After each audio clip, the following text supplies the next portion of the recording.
भरोसा उठ रहा है, आंखें खुल रही हैं। वो कह रहे हैं घुटन महसूस करते हैं इस्लाम में मुसलमान, इस वजह से, ये डॉक्टर रिजवान अहमद कह रहे हैं, शक की निगाह से देखा जाता है, मजहबी कट्टरता। आपको क्या लगता है चक्रपाणी महाराज जी? देखिए अमन जी, निश्चित रूप से ये घुटन महसूस कर रहे हैं, बिल्कुल ठीक, सही बात इन्होंने कहा। और ये एक पीड़ा है, चाहे डॉक्टर रिजवान साहब हो या तारिक फतेह साहब हो, बहुत स्पष्ट बात बोलते हैं। तारिक फतेह साहब की तो खैर जितनी तारीफ की जाए कम है, बहुत स्पष्ट बोलते हैं। एक बात ये समझना होगा कि जो लोग स्पष्ट बोलने वाले हैं, जो लोग उन्हीं को चाहते हैं कि सुधार हो, उन्हीं के खिलाफ फतवा जारी करते हैं। और फतवा ही नहीं बल्कि उनको मार डालते हैं और बुरी तरह मारते हैं। पिछले दिनों आप देखो कि जो 3 तलाक के खिलाफ एक बनारस की बेटी ने आवाज उठाया, उसके खिलाफ फतवा जारी कर दिया। तो जो भी अगर जो बात अगर जो समानता की करे, बात अगर जो आपस में हिंदुओं के साथ मिलकर रहने की करे, तो उनके खिलाफ भी फतवा जारी होता है। आप वो तो चाहते हैं कि हमारे यहाँ आकर के तो ये नमाज पढ़ ले, वो हमारे मस्जिद में जरूर आ जाए, उनके मंदिर में भी जाऊं तो नमाज ही पढ़ूं, उनकी भावना का सम्मान नहीं करे। और इसी का परिणाम है कि विदेशी आक्रांता भी जो आए, वो आकर के हमारे मंदिरों को तोड़ करके वहां गुम्बद बनाया। और आज भी भारत में ऐसे लोग हैं, कटपुल्ले कट्टरपंथी, जो उनका अभी भी औरंगजेब का समर्थन करते हैं, अभी उन आतताइयों का समर्थन करते हैं जिन्होंने हमारे मंदिर पे सरेआम गुंबद बनाया। कहां तक ये लोग आगे बढ़ के उस आतताई की निशान को समाप्त करते और भारतीयता और भारतीय संस्कृति को बनाए रखते, लेकिन उसमें उनका विश्वास नहीं है। उनका विश्वास है कि जो बाहर के विदेशी आक्रांता आए उन्होंने ठीक किया, क्योंकि इन्होंने ये आदर्श उसी को मानते हैं जो बदसूरत हो, जो चेहरे से ही बदसूरत न हो, जो कर्म से भी जितना हीनियस क्राइम करे, जितना घटिया से घटिया अपराध कर दे, वही इनके आदर्श होते हैं। जैसे तारिक फतेह साहब ने बिल्कुल सही कहा, उदाहरण आप देख ले, जितने घटिया इतिहास में गंदे कार्य किए उन्हीं को आदर्श मानते हैं। तो निश्चित रूप से कहीं ना कहीं जहां पे जैसा मूल होगा वैसा ही फूल होगा। क्योंकि देखो, धर्म तो सब स्थापना इसलिए होता, हमारे वेद में मनुर्भव कहा गया है, यानी मनुष्य बनने की प्रेरणा देता है हमारा सनातन धर्म। चलिए वो देखिए, धर्म पर टिप्पणी नहीं करेंगे, हैवानियत की बात नहीं। देखिए मैं एक बात बताता हूं, धर्म पर टिप्पणी नहीं करेंगे।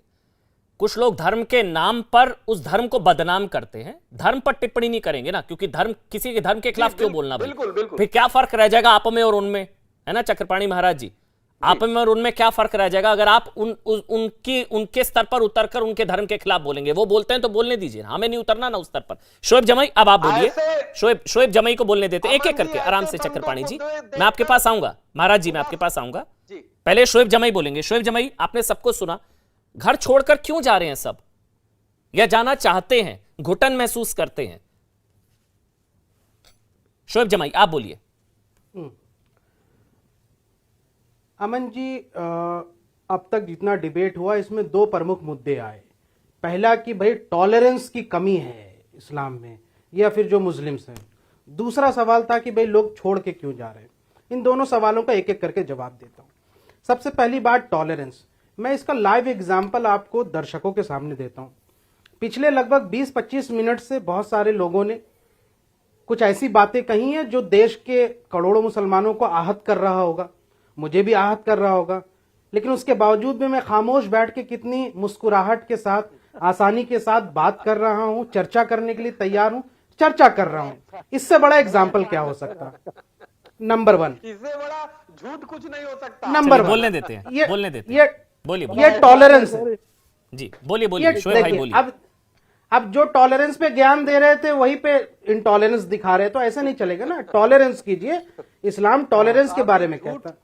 आपके झूठ देश देख रहा है। चलिए बोलने देते हैं चक्रपाणी महाराज जी, बोलने देते हैं। अरे साहब, मैंने तो आपका नाम भी नहीं लिया ना। बोलिए चोर की दाढ़ी में तिनका है क्या? शोएब चोर की दाढ़ी में तिनका नहीं ना, मैंने तो नाम भी नहीं लिया किसी का। मैं भी नहीं ले रहा हूँ। चलिए एक एक करके, मेरे को हाशमी जी के पास जाना है। शोएब जमाई आप कंप्लीट करिए। आप जहाँ रुक लिए सुनने को तैयार है। बस एक दूसरा पॉइंट ये था, मैं आपको लाइव बता। खैर इसका एक हिस्टोरिकल पर्सपेक्टिव भी है कि टॉलरेंस इतना है कि मोहम्मद सल्लल्लाहु अलैहि वसल्लम के जमाने में एक नॉन मुस्लिम जो हुजूर के सामने आकर के मस्जिद में टॉयलेट कर दिया था और सहाबा उठे कि ये तुमने क्या गुस्सा किया। हुजूर ने कहा कि नहीं, ये गलत है, आप उसको यहां से प्यार से बातें करो, और उसका बाद में खिदमत किया। इससे बड़ा टॉलरेंस क्या हो सकता है? जबकि वो हुजूर को गाली दे रहा था। हुजूर के ऊपर जो कूड़ा डालने वाली जो औरत थी, अरे साहब इतना इंटॉलरेंस क्यों फैला रहे हैं डिबेट में? अरे हुजूर की तुलना जो इस्लाम जो इस्लाम पे हुजूर की तुलना अपने जो इस्लाम पे ज्ञान दे रहे हो खुद अपने पे अप्लाई करो ना। इतना इंटॉलरेंस क्यों फैला रहे? भाई अमन भाई ऐसे नहीं चलेगा। मैंने कुछ नहीं बोला, मैं तो टॉलरेंट था ना साहब। जब आप कह रहे थे मैं टॉलरेंट था और खामोशी से सुन रहा था। आप भी टॉलरेंस का थोड़ा मुजाहरा कीजिए ना भाई साहब। जी शोएब भाई एक सवाल पूछ दूसरी बात, दूसरा पॉइंट आप नहीं बस 30 सेकंड में खत्म करता हूं अमन भाई। दूसरा जो पॉइंट आपने कहा कि भाई 6% पीयू रिसर्च ने दिखाया, हालांकि मैं गूगल में सर्च किया हूं, अभी ऐसी कोई ऑथेंटिक रिपोर्ट 6% वाली दिखी नहीं, लेकिन फिर भी मैं आपकी अगर बात मान लूं तो जो ये हिंदूवादी संगठन कहते हैं कि देश में इस्लाम फैल रहा है, मुसलमान 2050 तक आधे से ज्यादा हो जाएंगे, 50% हो जाएंगे और यहां से आबादी बढ़ रही है मुसलमानों की लगातार, तो भैया यहां से या तो चार शादी करेंगे भाई तो साहब, क्या जाहिलो जैसी चर्चों के 16 बच्चे होंगे, हम चार हमारे 24 होंगे, पढ़े लिखे चार विवाह करेंगे, एक हिंदू तो एक विवाह करता है और चार भाई है तो 2 ही विवाह करते हैं और 7 जन्मों की मानते हैं। अब 4 शादी करेंगे और 24 पैदा करेंगे तो जनसंख्या नहीं बढ़ेगी तो क्या होगी? ठीक है, आश्रम और गुफा में नहीं जाते ना हम, आश्रम और गुफा में नहीं जाते हैं, है भी नहीं ना आप, ऐसी है आप जाने लायक है भी नहीं। सुनिए, हम गुफा पुत्र नहीं है, आप तो जिहाद करेंगे भाई, आप तो हम गुफा पुत्र हैं भी नहीं, आप तो जिहाद, हम गुफा पुत्र हैं भी नहीं, हमने गुफा पुत्र नहीं है, आपका तो जिन्ना है, आपका आदर्श जिन्ना है। हम सुन लीजिए, आश्रम से इतना गुस्सा क्यों हो गए? आदर्श हो सकता है, अरे सुन लीजिए ना, जार उगलने लगे, अच्छा चलिए आश्रम और गुस्सा हो गया।